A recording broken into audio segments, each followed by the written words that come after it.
I'd like to welcome my mother from Baltimore back to class, back to Shir. Okay, so you can turn to page 726. Page 726. You'll find the book of Bamidbar. It is a book that describes the journeys of our ancestors after experiencing the revelation at Har Sinai. There's a little bit more information there they get, and then they begin their trek through the wilderness on their way to the land of Israel. The book itself begins with a nation on one level, ends with a nation on a very different level. In other words, it in essence covers a 39-year period, and if you look in the beginning of this week's portion on page 726, you see that the events described, at least in the beginning of the book, are taking place in year 2 in the wilderness. What's interesting to note is that afterwards, there is a description of a few events that took place in year 1.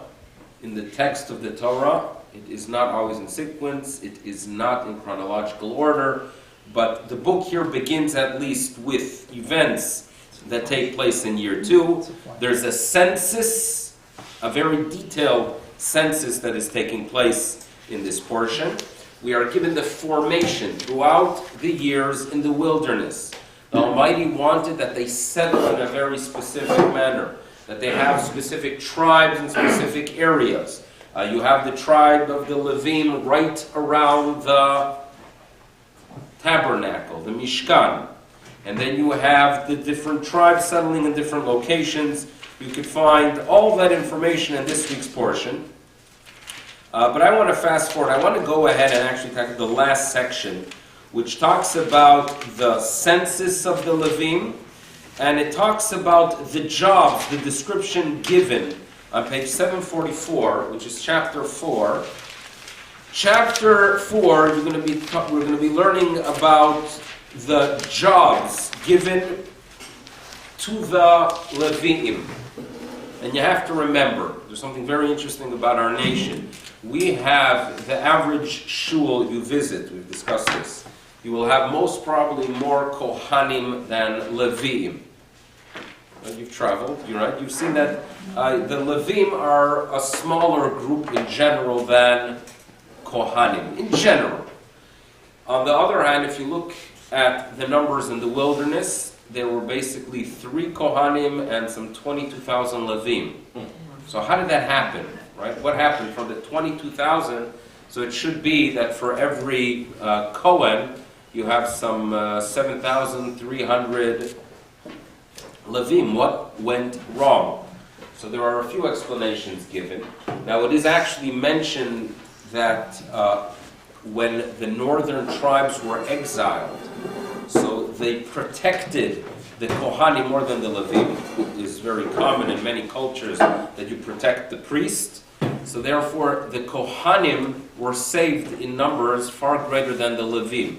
So that's the most rational explanation. There's actually a source for it in a verse in Divrei Hayamim. So that explains why, unfortunately, a big chunk of our nation was exiled. The Levim, many of them among them. The Kohanim, on the other hand, were protected in greater numbers. That's explanation number 1. Explanation number 2 is one you can't share if there are any Kohanim around. But there is a possibility that some of the Kohanim are not perhaps real Kohanim. Now don't tell this to anyone, right? But you don't have to assume it. But we do know stories of people that would come to town. No one, you could choose your new name. It was something quite incredible. That if you would move from shtetl to shtetl, there would be no way to trace who you are, what your background's about. You come in with a new identity. And if you were upset of the fact that in your old shtetl they only gave you an aliyah once a year in Simchas Torah, and you were always jealous of the Kohen that he got called up every 3rd week. So bingo, you could come to the new town and claim, yeah, my name is Katz, I'm a Kohen actually. So I'm not saying that it happened often, and I don't think that that had a major impact on the numbers, but nevertheless, such events are indeed recorded. That aside, let's go ahead and analyze what the Levim were divided into 3 families. The 3 families were due to the fact that Levi, one of the 12 children of Yaakov, had 3 sons, and they were divided into the family of Kehat, the family of Gershon, and the family of Merari.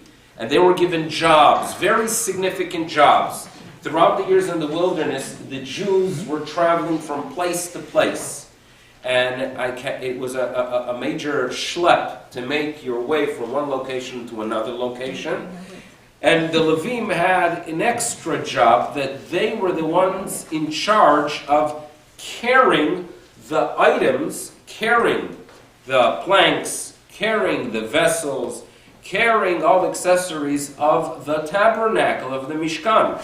So if you are a Levi and you hear the blast of a shofar, or if you see the sign of a cloud that it is time to pack, so the first thing you do is you go and you stand by the Mishkan, and the pieces of the Mishkan were taken apart. Remember, this was a structure that was a temporary structure that can be built and can be taken apart, and it was done quite often throughout the 40 years in the wilderness. Levim wait until it was deconstructed, and then they go and a few of them had wagons for the larger beams. Other objects were carried on their shoulders, and that's how they walked through the wilderness. This is what we are told. It was a job that they valued, so the Levim traveled and schlepped, right? They didn't travel light. They traveled with items of weight, and this is what we are told here. Chapter 4, page 744. Vaydaber Hashem el Moshe ve'la'aron. And he tells them, listen, we got to organize these Levim. They got to start working. So what you got to do is take a census of the sons of Kehat. And this begins from age 30 when they begin the work. It seems to be that the first 5 years, at age 25, they begin the process of preparing themselves, studying the laws of what they will be performing. At age 30, they actually begin the work. The family of Kehat, for example, they have to go ahead and carry specific items, and everything is described in detail, what they carry, what they take, and that's how the portion ends. Now, turn to the last 3 verses of this week's portion on page 746, okay? And here we go. This is going to be our main discussion and our main focus. Vaydaber, this is verse 17, bottom of page 746. Vaydaber Hashem el Moshe ve'la'aron lemor. Hashem spoke to Moshe and Aaron, saying, Al tachritu et shevet mishpachot ha-kehati. Have an awareness not to let the tribe of Kehat, the families of the Kehat, be cut off from among the Levim. It seems to be that they were involved in something that was very holy. And if it was very holy, there is a concern that due to the spiritual significance of the items that they will be handling, there has to be awareness. The Almighty might punish them for not behaving appropriately with those sacred vessels. So therefore, verse 19, Vezot asu, family of Kehat, tune in. This is what you shall do, V'chayu v'lo yamutu, and by doing it, they're going to live, they're not going to die. Begishtam et kodesh HaKodeshim, when they go ahead and they approach to the Holy of Holies, because remember, these Kehatim are actually going to be carrying the Holy Ark. They're going to be carrying the Holy Ark. It's a very significant vessel because it contains within it the Luchot, the handwork of God. Very significant. And they will be carrying it. So therefore, what they have to be aware of is not to just walk in and start carrying it, but rather Aharon u'banav, before these Levi'im walk in and start the process of carrying the holy vessel, Aharon and his children, Yavo, let them enter first. V'samu otam, and they shall place the holy vessel, ish el avodato, and then designate as well each person to his job, ve'el masao, meaning let Aharon take charge of the situation. As we will see, Aharon and his children will conceal. They had these coverings for the holy ark. The coverings, they don't carry them, not like by Indiana Jones, that they were carried where you could actually see the ark. There was some kind of covering over the holy ark. The covering was done by Aharon and his children. Only after it was concealed, they would give a green light for the Levim and say, okay guys, now you could start carrying. Like with movers, you have packers, and then you have actual movers, right? We moved a lot as children. And we had one day you had the packers that would come in. They would go ahead and pack everything up, and the next day the movers would come. So the Kohanim would be the ones that would pack, not the Green Bay ones, and the Levim would be the movers. Now, last verse in this week's portion, Velo Yavo, and what we have to be careful with, and what you must be aware of, is that the Levi'im, I'm reading this verse the way the rabbinic authorities read this verse. Velo Yavo, and they, the Levim, shall not come, lirot, to see, kivala et hakodesh, as the holy is being inserted. They shall not see the holy objects being inserted into their containers, into their wrappings. And by allowing the Kohanim to do the wrapping, and by them only doing the carrying, then everything will be work as it should, because if not, vametu. In other words, if they don't follow what was ordered here, but rather the Levi'im walk in and they see the holy objects before they are concealed. Kibala'a, when you swallow something, it is concealed, right? So if they walk in before the holy objects are concealed, that is not good. Vametu. That is what we are told. So what we have right here is as follows, that Kohanim have their job, Levi'im have their job. The Levim carry the objects from place to place, and the Kohanim are the ones who could actually see the holy vessels and conceal them. Now, the Levi'im carrying, if you read Tanakh, you'll note that there are times that the Kohanim carry the holy ark. For example, when they cross the Jordan River. And we do find that in Israel, when they had to move the holy ark from place to place, we find the Kohanim doing it. The Rambam Maimonides was of the opinion that Levim carrying was only a requirement in the wilderness when the Kohanim were a very small group. But as their numbers increased, as the Kohanim increased from 3 to many, so the job of carrying was transferred to the Kohanim. Nachmanides disagrees, and he says that carrying belongs specifically to the Levim. That is what they are doing. Now, the question I want to deal with is, if there is such a concern that the Levi might see the holy ark when it is uncovered, it can have a damaging impact on him due to the great amount of spirituality that exists within this vessel. My question is, why are we not concerned about the Kohanim? Why specifically do we have this awareness that Levim, and of course others as well, should not? Kohanim are fine. Question number 1. Question number 2.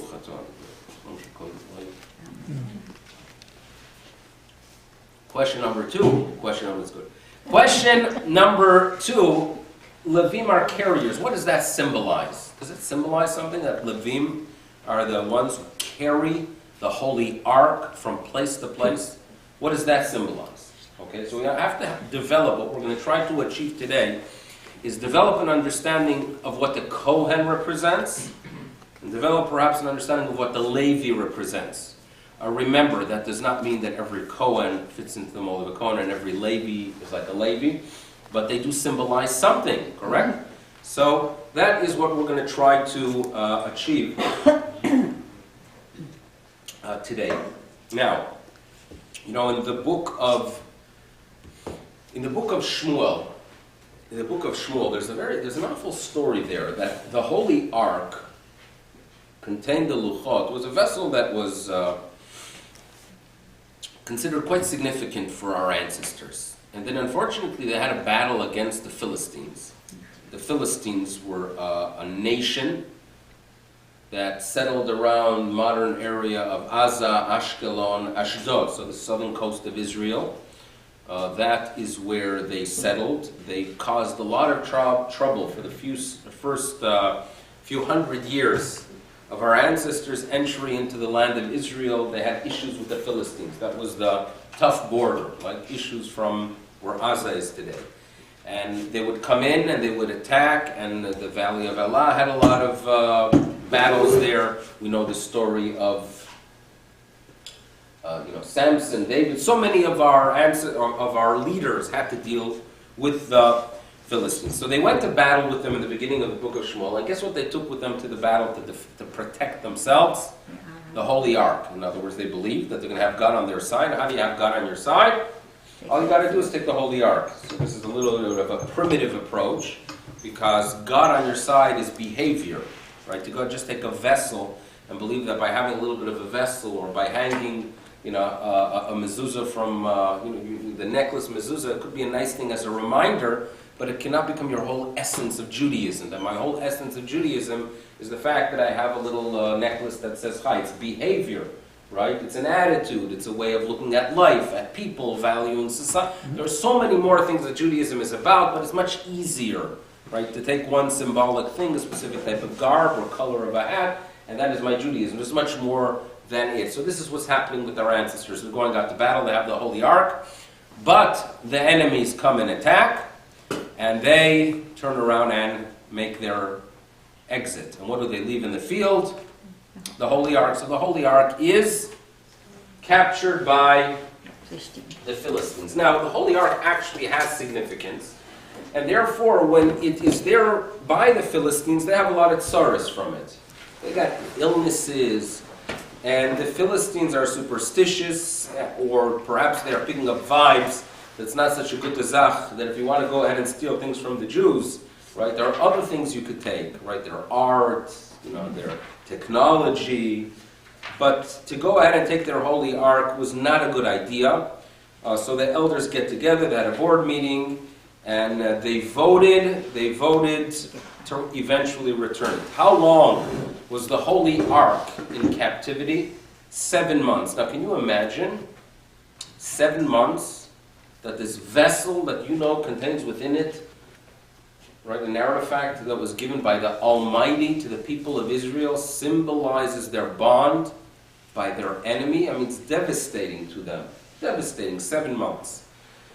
Now, the Philistines decide that they have to send it back. They have a discussion of what's the best way to send it. They place the ark on animals, and they allow the ark to make its journey without people on these animals towards the land of Israel. Fine. So we are told that this procession with shtei parot, 2 cows, is making their way into the land of Israel. And they come up to a place called Derech Bet Shemesh. Derech Bet Shemesh. So we assume that the Bet Shemesh is somewhere in that region. Makes sense. It's making its way towards Jerusalem, and it's coming from the coast. And the locals in Bet Shemesh, the Jews, are busy at that time because it is during the harvest of wheat. Okay, so imagine yourself. You're standing there. You're standing in the field, your sickle harvesting wheat, and you look up. Vayisu et enehem. They look up, and lo and behold, what do they see? Vayiru et ha'aron. and they see the holy ark. Vayismechu lirot. They were happy. They were happy. In other words, all they do is they're busy working, they look up. It doesn't say they stopped. It doesn't say that they went ahead and started dancing and welcoming it as an achnasa sefer Torah. But they rather just looked up and said, oh, that's wonderful. And they continued working. So the text tells us that the Almighty wasn't so happy with their behavior. Now what did they do again? They looked up as they are working in the fields. So we are told, Vayach be'anshe Bet Shemesh.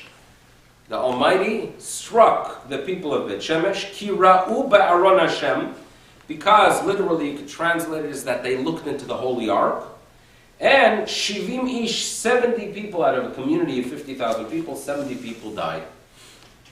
Awful event, but what's the big to-do? What is the big to-do about what they saw?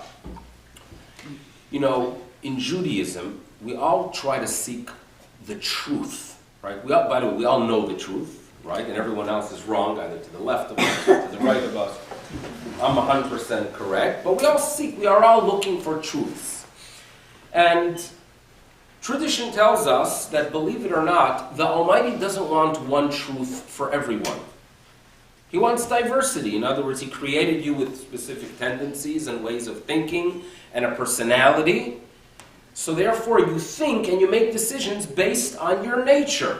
So if you have a get-together, if Judaism functions as it should, you should have a get-together of many, many, many different rabbis from diverse backgrounds. And they should have a respectful conversation where they can all share with honesty their opinions about how things should be done or should not be done in matters of halacha or Jewish thought and hashkafa. And then take a vote. And if the majority sees that one way is appropriate, that's what Judaism should be. So when you have a get-together of 70 elders, the goal is not that 70 elders should walk in and all agree. That is not what Judaism is about. Judaism is about you have 70 elders who disagree. And if they all agree, you have a problem. They should disagree with respect and out of a conversation and have the ability to see the other person's view of the matter. And then they could go ahead and figure out the truth. God wants diversity due to the fact that people are different. And we know very well that there are people that are inspired by cold facts. There are people that appreciate a Judaism where there are dries, do's, and don'ts. And there are people that spend their whole life studying the letter of the law, the things you should do, the things you shouldn't do. And they enjoy it, and they find meaning in it, and it stimulates their brain. It is wonderful. Then you have Jews that need emotion in their service of God. There has to be excitement.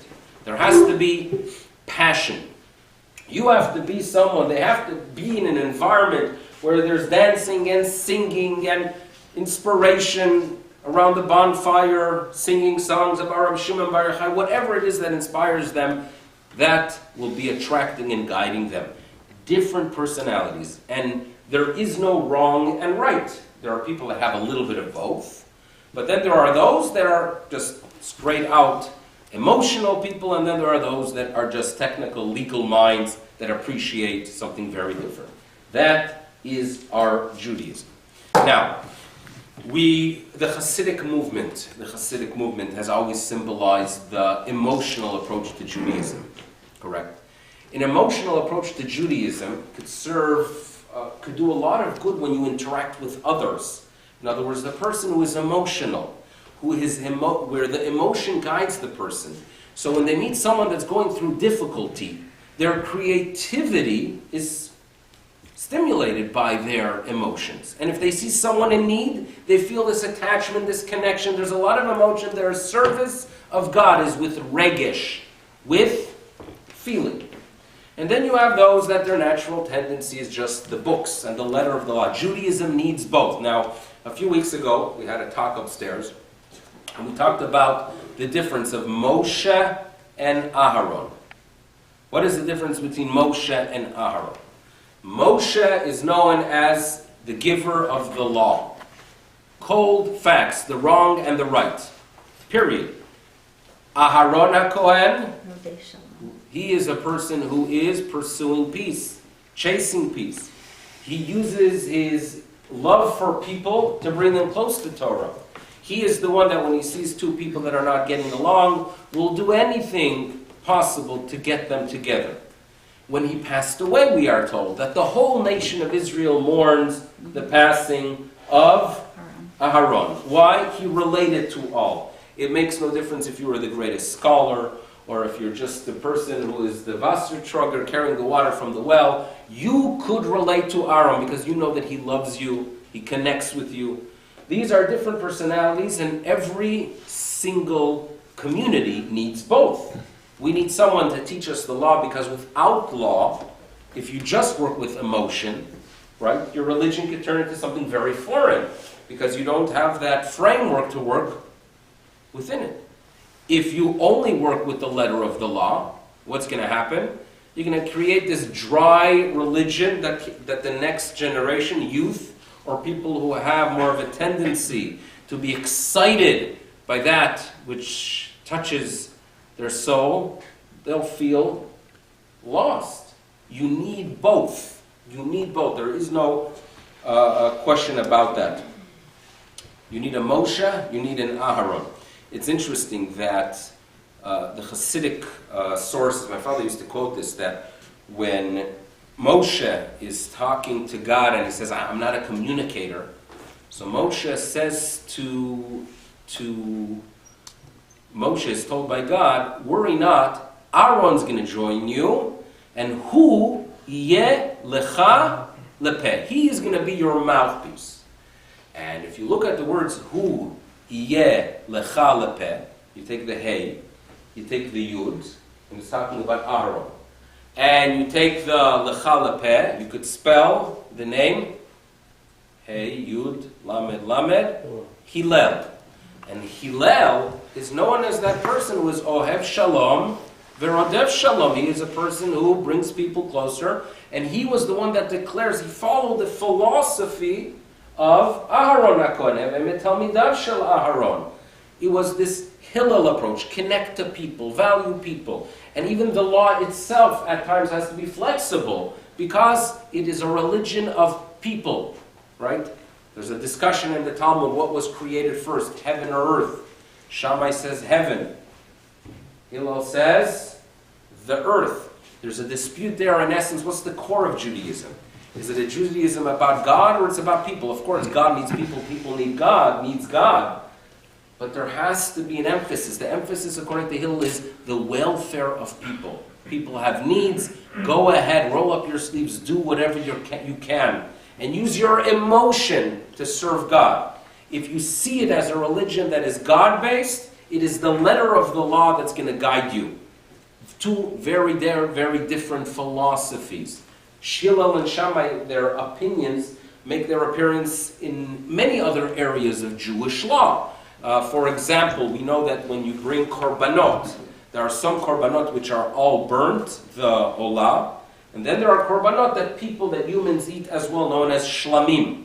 You come on a chag to Jerusalem, to Yerushalayim, and the question is, what should you spend more money on? The shlamim or the olah? Do you focus more on the needs of God or the needs of people? So Shammai tells you spend more of your funds on the olah, because bottom line is it's a religion where God is in the center, forget about the needs of the humans. And Hillel says, no, God wants you to have actually more funds and shlamim available.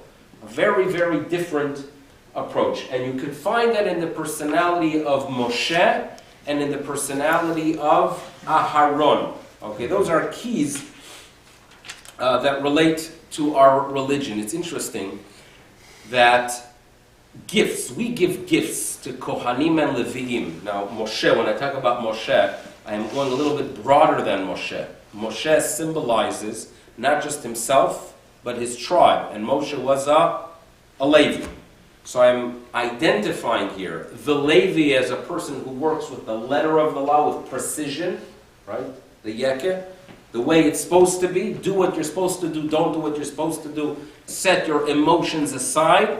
And then you have the Kohen, And the Kohen is a person like Aaron, that everything has to do with emotion. It is all about emotion. Okay? And we know that when you give them gifts, if you would have a field in the land of Israel, and after you harvest your grain, you have to give a portion to the Kohen and a portion to the Levi. What's fascinating is as follows: how much do you give to the Levi? So the Levi, we are told, you're supposed to give what is called ma'aser. Ma'aser is the portion given to the Levi. And if you want to know how much that is, it is me'eser, 1/10. And the rabbis tell us that when you give the portions to the Levi, you be sure to be precise, right? You have to measure and you have to weigh and you have to give him precisely 10%. Now, what about when you are giving a Kohen? The rabbis say, do not give a Kohen a precise measure. Technically speaking, the rabbis say, you could, if you have a whole storage house of grain, you could give him one stock of grain. It is nice to give him a portion of 1/40th. Some people give him 1/50th, or you could give him 1/60th. When it comes to the Kohen, we get this flexibility. We don't give this precise amount that is designated like we find by the Levi. Why is it? Because, there are different personalities. There are some people that, again, very precise. And if they work for an organization, they're very happy to work, get their paycheck, and go home, mission accomplished. But then there are those that work with their emotion. They want to do whatever they can for the organization. They want to, go well beyond what is way beyond what's required from them. They put their heart into it. For them, if they would be only getting a precise amount for their service, they would feel a detachment because they are people of emotion. They don't want to they don't want to receive with precision. They want to receive what they feel is appreciation from others. You cannot tell the Israel, give the Kohen a precise amount, because then you go ahead and make it just as something that's technical. The Kohen wants to feel that the person giving is giving with his heart.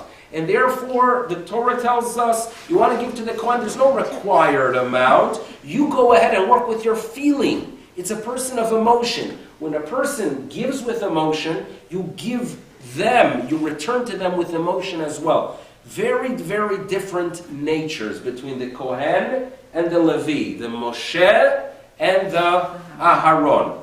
That's what we have to understand. Now, when we read about this week's portion, and we read that the Kohanim are the ones that are supposed to conceal the holy vessels, and not the Levi'im. The Kohanim are the ones that are supposed to conceal the holy vessel. And we know that seeing a holy vessel, if you see the holy vessel, and you do not act appropriately, right, you could be punished, as we saw in the book of Shmuel. They saw it. What did they do? They were happy. And they got punished. What did they do wrong? What was lacking in their service? So if you read the verse, you see that they just continued. They were happy, but they did not let their emotion take over. They simply did their work. They were standing in the fields, right? The Holy Ark returns after 7 months from the hands of the Philistines. It returns, and if they would be serving with emotion and excitement, they would obviously drop what they were doing, run forward, show excitement. When you see a holy vessel, you have to be sure that it has an impact on you. There's a Hasidic story that a Chassid went to visit the Reb Nachman from Breslov. And he comes into Reb Nachman, and this is mentioned in the Chashuv Sfarim of Hasidic sources, and he saw him wearing his talis and tefillin and drinking coffee. That's what's mentioned. Okay. By the way, another source that Reb Nachman was drinking coffee. The Chassid saw, went home, and from that day on, he would put on his talis and tefillin and drink coffee. And he was asked why. He said, I saw Reb Nachman doing it. So among the Chassidim, they share that as a story that indicates a lacking on how you are supposed to observe things. In other words, the true chassid is supposed to go and see how devoted Reb Nachman is, right? That he is always thinking of God, and even when he's holding a cup of coffee, you see that he is thinking about the Ribono Shel Olam. So the proper message should have been to keep excitement and emotion and see devotion of God, find God in everything. Don't take the precise behavior, don't learn from the precise and exact behavior, but rather learn from the attitude. That's how you are supposed to learn from him. When you have when you have a fire, and you want to go ahead and kindle one candle from the other, the fire you take is not going to have the exact shape and form as the fire on the original candle. It will have its own excitement. That is what you're supposed to learn from Reb Nachman. His devotion about his avodas Hashem, the detail that he happened to be drinking coffee with talis and tefillin, that's not significant. Use your emotion. When you see things that are extremely holy, be sure that it is your emotion that is there. Without emotion, it can be very harmful. Okay, I saw a holy vessel. Yes? How does this fit with the story in Shmuel also? I don't remember who it was who was holding, they were taking the Mishkan on a wagon from... Uzzah, right. And he was holding it, and it went over a stone, and the Mishkan was about to fall on the ground, and who was this? Uzzah. So Uzzah grabbed onto it to hold it, and he died as a result of touching the Mishkan. Again, now, it's interesting that when they talk about the attribute of justice, in other words, we always view God as also being a being that has both elements. In other words, he is a God of law, but he's also a God of mercy, right? There's din and there's rachamim. And that's how we work with God. We understand that there's a letter of a law. We try to the best of our ability to follow it.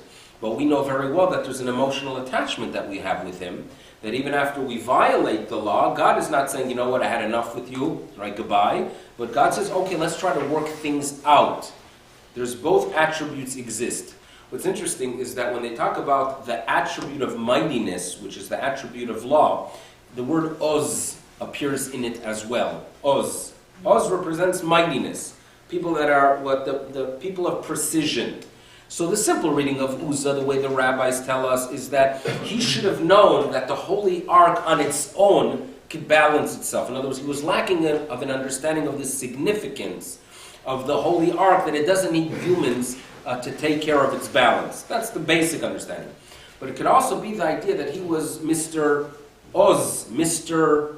Attribute. He was like the Levi philosophy, that he wasn't touched by it emotionally. He did not let his emotion take charge of the event. When you see the Holy Ark, people look for the Holy Ark, right? If you happen to see it, be sure that you allow your emotions to have a complete impact on you. Because if you see something extremely significant, holy, great, and you just let the letter of the law dictate, okay, does the halacha say that I have to jump up and down? Does it say anywhere in Shulchan Aruch that I have to jump up and down due to the fact that I saw that holy object? No, I'm not going to do it. There's a problem there. The people who interact with holy objects and see them have to be people of emotion, of regesh, of feeling. And who are they? Kohanim.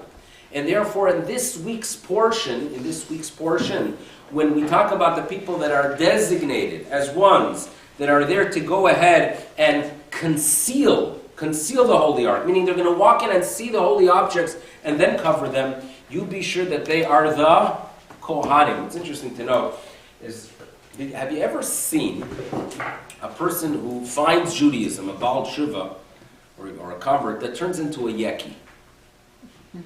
Have you ever seen it? In other words, think about it. In other words, I would like to go a Yek, German, cold, precise, precision, being on time, right? Doing everything according to the halacha, emotions aside. You don't find that. On the other hand, people that find Judaism and become Hasidim, Breslovers, you do find that much more. Why is it? Usually it is people that have some kind of urge from within, this feeling, this emotional feeling, wanting to attach to something greater. So they find that with movements that relates more to the spirit. The precision, which is so necessary for our Judaism, is not as enticing, is not as exciting. But we need it, especially when we have a situation where you are transferring Judaism. In other words, Judaism has transferred. You take the fact, it's interesting that when you study literature of the first few decades of the 15th century, it talks about a tremendous void that still existed. The Jewish communities did not has lost traditions in the 1420s. Why? Due to the awful plagues and massacres of the middle of the 14th century. The Black Plague from 1348 through 1351 wiped out a lot of Europe. The Jews were blamed for it, and there were many massacres of Jewish communities in Germany and in other areas as well. So even 70 years later, you still find halachic authorities noting that you should know that there's still a void, there's still something lacking in the Jewish world because we are still in recovery mode from the events of the massacre. So what's interesting to me is that history has a way of clarifying current events as well. In other words, how many years are we after the Holocaust? What, 70 years, right? Have we fully recovered? So, in many ways, thank God, right? Successful institutions, yeshivot, businesses, a Jewish state. But on the other hand, many of the issues that we have, we talk about the politics of Israel, and a lot of it has to do with the fact that we are new. We're still in recovery mode. And we are still in a mode of trying to transfer Judaism from one place to another. Transfer the values and institutions of Judaism from one place to another. And I do believe that for the transferring, in other words, if you want to go ahead and rebuild anew, emotion is a little bit dangerous because you have to have people who could reset boundaries. For transferring the Holy Ark from one place to another, the mission is given to the people who are more detail-oriented, the people who work with the legal system, the Levi'im. That was the job of the Levi'im. So transportation was done by Levi'im. Those who interact with the holy object must be people, as we saw in the book of Shmuel, that emotion is what guides them. And you have to have an impact. There are events in life that it's extremely important that we allow ourselves to be excited by them, to realize that something great has happened. You merit, to see events within a family or family members. It is important to allow the emotion to take charge of the situation and not just look at things in a legal manner because you lose out. It will not have an impact on you. And therefore, what we are being told in the last statement of this week's portion, keep the Levim, keep those legal people away from the moment of observing the Holy Ark. That is given specifically to those who work and could grow and know to appreciate something that has an emotional impact on you, which are the Kohanim. Thank you, everybody, and have a wonderful day.